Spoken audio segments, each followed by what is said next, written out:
Just finished up our press conference today with Sarah Huckabee Sanders filling in for a second day, filling in for Sean Spicer came out today.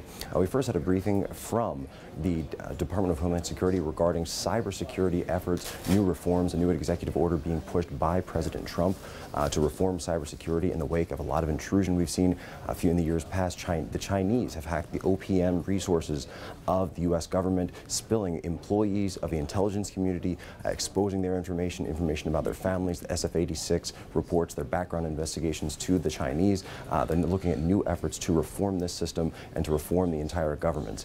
We were trying to get some questions in regarding the intelligence community and whether or not this is related to anything regarding Russia and the election. And so the Russians are not our only adversary on the internet, and the Russians are not the only people that operate in a negative way on the internet.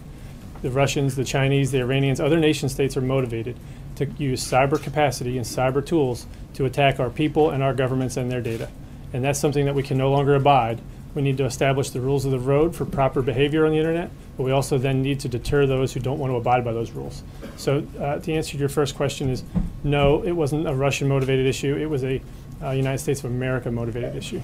We also heard about a new commission, election reforms, that are going to be looking into potential fraud that has been conducted through the elections in the past. In the 2016 election, President Trump made the allegation that 3 million people potentially illegally voted in the election. This new committee is going to be held up by Vice President Pence, as well as Chris Kobach from Kansas and Ken Blackwell. The new committee will be looking into these allegations of fraud, and they have an executive order backing that up.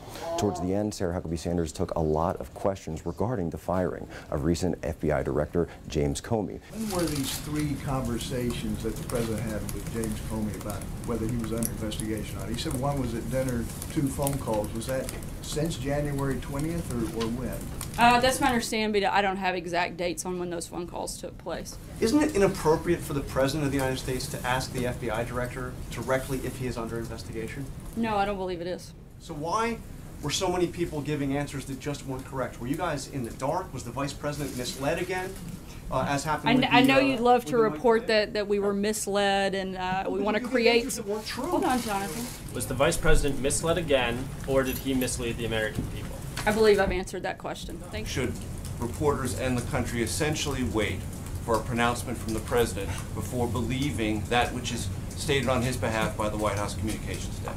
Look, Major, I'm not going to get into back and forth that we have to have like a direct quote every single time. James Comey has now been replaced with Acting Director Andrew McCabe. Andrew McCabe is under investigation currently for a lot of donations that were given to his wife by Terry McAuliffe, a big-time Democrat supporter of the Clinton family and the Clinton Foundation in the past, himself a former DNC operative.